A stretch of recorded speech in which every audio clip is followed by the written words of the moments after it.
नमस्कार, आदाब, सत श्री अकाल। मैं लाल मोहम्मद जन, स्वतंत्र पत्रकार, और आप देख रहे हैं राष्ट्रवादी संदेश। हमारा दिन भर के समाचार और कौन बनेगा भादरा का विधायक, जो राजनीतिक चर्चाएं हम करेंगे।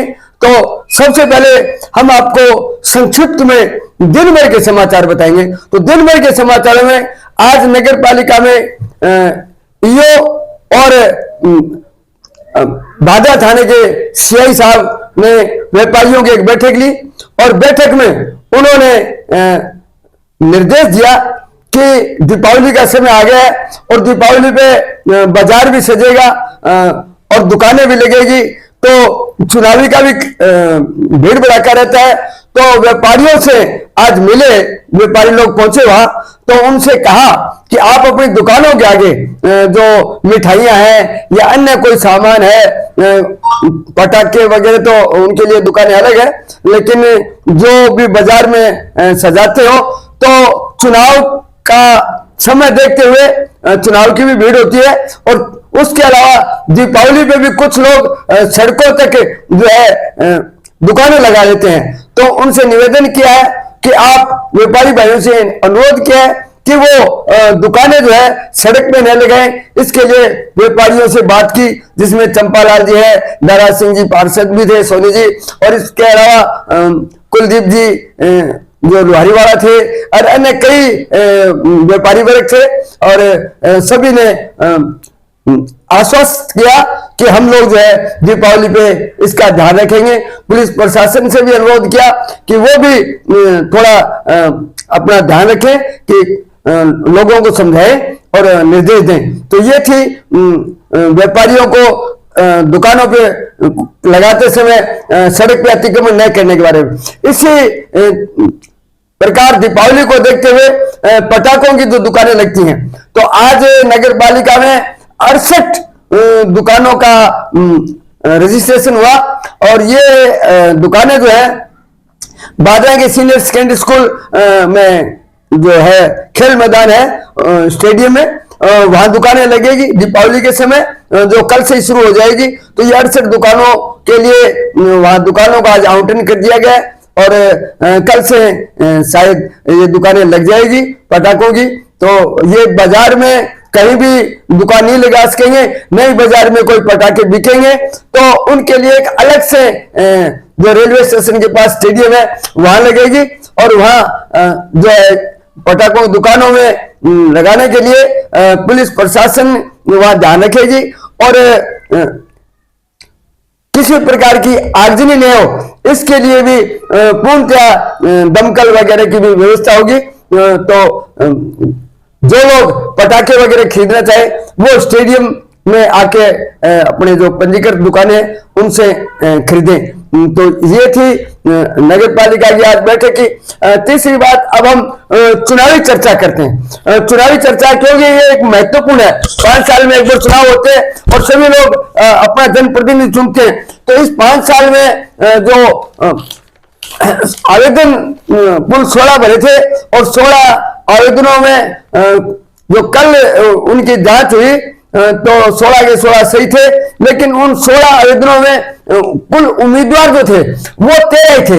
और 13 में अगर हम बात करें तो 3 उम्मीदवार जो है आज अपने नाम वापस ले लिए। तो उनमें 3 उम्मीदवारों के आपको नाम बता देता हूं कि वो 3 उम्मीदवार जिन्होंने आवेदन वापस लिए, अपना नामांकन वापस लिया है, उसमें एक करण बेनीवाल था, जो संजीव बेनीवाल जो पूर्व विधायक है उनके पुत्र थे, क्योंकि उनके पिताजी जो है कांग्रेस से वो भाजपा से चुनाव लड़ रहे हैं, तो उनका आवेदन जो है वो करण बेनीवाल ने उठा लिया। इसी प्रकार से शीला शेखावत है, उन्होंने भी अपना आवेदन किया था उम्मीदवारी के रूप में, तो उन्होंने भी आज अपना पर्चा उठा लिया। और तीसरा जो मंजू साहन है, ये बजरंग साहन की धर्मपत्नी थी, तो इन्होंने भी आज आवेदन उठा लिया। तो ये इस प्रकार से 3 आवेदन उठा लिए। अब शेष 10 प्रत्याशी बच गए हैं। तो मैं आपको थोड़ा सा 10 प्रत्याशियों के बारे में और बता देना चाहता हूं कि भाजपा से अब जो है संजीव बेनीवाल है, माकपा से बलवान पूनिया है, कांग्रेस से अजीत बेनीवाल है और आम आदमी पार्टी से महेंद्र रूपनाथ जी है और बसपा से जो है रामनाथ शर्मा है और जेजेपी से कार्तिक डूडी है और आजाद समाज पार्टी से मुकेश चोपड़ा है। अब 7 ये उम्मीदवार है जो पार्टियों से शेष 3 निर्दलीय है जो जिसमें राजेंद्र जलेंद्रा पूर्व सरपंच बिहारी है और बजरंग साहन जो है किसान नेता है, वो जो है गोगामड़ी क्षेत्र साइड में है, उनके चक में रहते हैं, तो ये भी किसान नेता है और कई दिनों से आंदोलन कर रहे हैं और अपना प्रचार प्रसार भी कर रहे हैं। तो ये बजरंग साहन भी जो है उनका प्रचार रह गया है। और तीसरा एक बलवान मरखेड़ा से है निर्दलीय ग्रुप में, जो पिछली बार भी उन्होंने 18 में पर्चा भरा था और अब भी भरा है। तो इस प्रकार से ये 3 निर्दलीय रह गए हैं, तो कुल 13 हो गए। कल 9 तारीख नामांकन पत्र उठाने की फिर तिथि है, तो हमें लगता है कि 7 उम्मीदवार पार्टियों के वो तो उठाएंगे नहीं। अब रहे बात 3, तो राजेंद्र जलेंद्रा और बजरंग साहन युद्ध स्तर पे अपने चुनाव प्रचार में लगे हुए हैं और इन्होंने बहुत पहले से चुनाव की तैयारी कर रखी थी और इनका सभाओं में हम देखते हैं तो भारी संख्या में लोग इनकी सभाओं में आते हैं और जोश खरोश के साथ ये चुनाव लड़ रहे हैं। तो बलवान जो है एक मलखेड़ा से वो तो पर्चा भर रखा है। अब कल देखते हैं कि बलवान पर्चा रखता है या नहीं रखता है, ये कल का है।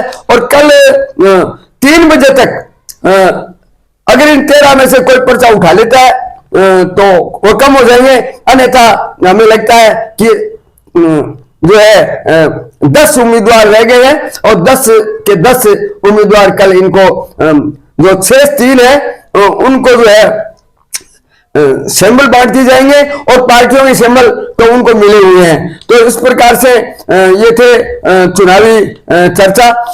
जहां तक आज हम कांग्रेस कार्यालय में गए तो वहां एक प्रेस कॉन्फ्रेंस भी हुई और वहां कांग्रेस के उम्मीदवार से जो अजीत बेनीवाल है उनसे मुलाकात की, तो उन्होंने अपने चुनावी तैयारियों के बारे में और चुनाव किस तरीके से लड़ेंगे ये सारी बातें हमें बताई, तो वो भी आपको अब हम दिखाते हैं कि हम लोग आपस में टिकट भी मांग रहे हैं। इतना प्यार प्रेम हमारा पहले भी था और आज भी है और आगे भी रहेगा। कुछ आपके साथी इधर उधर हो गए, आप क्या प्रयास करेंगे, किस हद तक प्रयास करेंगे उनको वापस लाने के लिए? देखो, उसके लिए प्रयास पार्टी कर रही है और मैंने भी उनसे बातचीत का, उनसे संबंध दोबारा स्थापित नए करने का प्रयास किया। जो भी प्रयास हमें हो सके, हमें वाजिब लगे, हमने उनसे पूरा संपर्क किया। अब अगर वो नहीं आते हैं तो भी उनके ऊपर पार्टी कार्रवाई करेगी और ये काम पार्टी लेवल के लोगों का है, जिलाध्यक्ष जी का है, प्रदेशाध्यक्ष जी का है, राष्ट्रीय अध्यक्ष का है। अन्य जितने दावेदार थे ताबड़तोड़ गांवों में जनसंपर्क अभियान प्रारंभ कर चुके हैं, आपको नहीं लगता कि कुछ आप पीछे हैं, उसको कैसे आप कवर करेंगे? हम दिन रात मेहनत करके ही उस चीज़ को कवर करेंगे। और रही बात पीछे की, तो ऐसी बहुत सी टिकटें दोनों राष्ट्रीय पार्टियों की है जो अंतिम समय में आकर के बटी है। बिल्कुल। और रही बात समय की कहीं कमी नहीं है। 20 दिन का समय है, कोई भी वोटर है उसको वोट डालने के लिए 20 दिन का समय है, कैंडिडेट को जानने के लिए 20 दिन का समय है। 20 दिन का समय कम नहीं होता। आप प्रत्येक कैंडिडेट का एक एक खाता चेक कर सकते हो, उससे मिल सकते हो, उसे देख सकते हो, उसके बारे में पूछ सकते हो। चलो, 2008 में आपके पिताजी ने भाजपा इनेलो के गठबंधन से चुनाव लड़ा और उसके बाद आप समाजवादी पार्टी से आ गए। क्या आपको लगता है कि आप बीते हुए समय की जो प्रक्रियाएं चली थी उसको आप अब भुना पाएंगे, क्योंकि आप अब कांग्रेस के प्रत्याशी हैं? नहीं, भुना पड़ा तो एक अलग विषय हो गया, लेकिन मैं पिछले 15 साल से NSUI यूथ कांग्रेस के द्वारा कांग्रेस में काम कर रहा हूँ और पिछला भी चुनाव लड़ा वो हमने मजबूती से लड़ा, उसमें कहीं कोई कमी हमारी नहीं आई।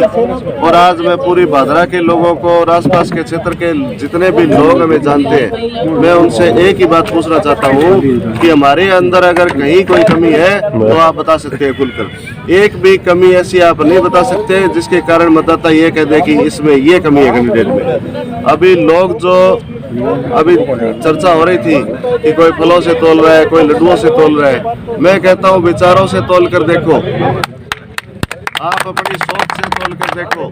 जिस तरह से और देशों में चुनाव होते हैं वो कैंडिडेट की विचारधारा देखते हैं, वो उसका सोच देखते हैं, उसके चाल चलन का तरीका देखते हैं और उसके बाद उसको वोट किया जाता है। ये सभी चीजें देखकर अगर भादरा तहसील वोट करेगी तो निश्चित रूप से कांग्रेस पार्टी 1.25 लाख 1.5 लाख के करीब वोट लेकर के 20-30 हजार वोटों से विजयी होगी। अजीत जी, आज 3 दिन हो गए, आपने 6 तारीख को अपना नॉमिनेशन फॉर्म भरा था। 3 दिन में आपने कहाँ का जनसंपर्क कर लिया? 3 दिन में हमने कई गांवों में जनसंपर्क किया और डोर टू डोर जनसंपर्क भादरा में भी किया और बाकी अलग अलग गांवों में हमारा जनसंपर्क अभियान जारी है।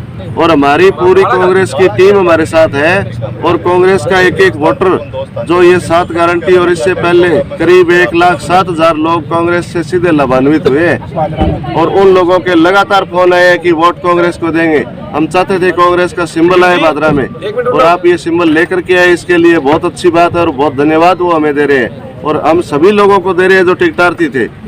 और इसीलिए जनता वोट करेगी, वोट जनता के पास है और हमें जनता से डायरेक्ट ही वोट चाहिए। ऐसी हमारी कांग्रेस पार्टी की नीति है, माननीय मुख्यमंत्री अशोक गहलोत साहब की नीति है और श्री राहुल गांधी जी की नीति है। चलो बहुत बहुत धन्यवाद। हरि सिंह जी बरगोड़ साहब हमारे सामने, आप भी टिकट के दावेदार थे, क्या कहेंगे आप, कितना प्रयास करेंगे आप? कांग्रेस के उम्मीदवार अजीत बेनीवाल जिन्होंने पत्रकारों को बताया कि हम जीतेंगे और कांग्रेस पार्टी ने कोई सबसे जनसंपर्क करेंगे, तो देखते रहिए राष्ट्रवादी संदेश। तो आप देखते रहिए राष्ट्रवादी संदेश और हमारा वीडियो आपको अच्छा लगे तो शेयर कीजिए और ज्यादा से ज्यादा सब्सक्राइब भी कीजिए। सब्सक्राइब करोगे तो भादरा में भादरा के आसपास के समाचार और हमारा नियमित 8 बजे का समाचार, जो दिन भर के समाचार के साथ साथ कौन बनेगा भादरा का विधायक, पूरा बताएंगे और ये हमारा नियमित होगा। कल के बाद कल भी हम दिखाएंगे और फिर हम गांव में, बाजार में, सब जगह लोगों से पूछेंगे जो शेष ये उम्मीदवार चुनाव लड़ रहे हैं इनके बारे में कि कौन भादरा का विधायक बनेगा, उनकी राय लेंगे। वो राय पाठकों को, दर्शकों को हम दिखाएंगे। देखते रहिए राष्ट्रवादी संदेश। जय हिंद, जय भारत।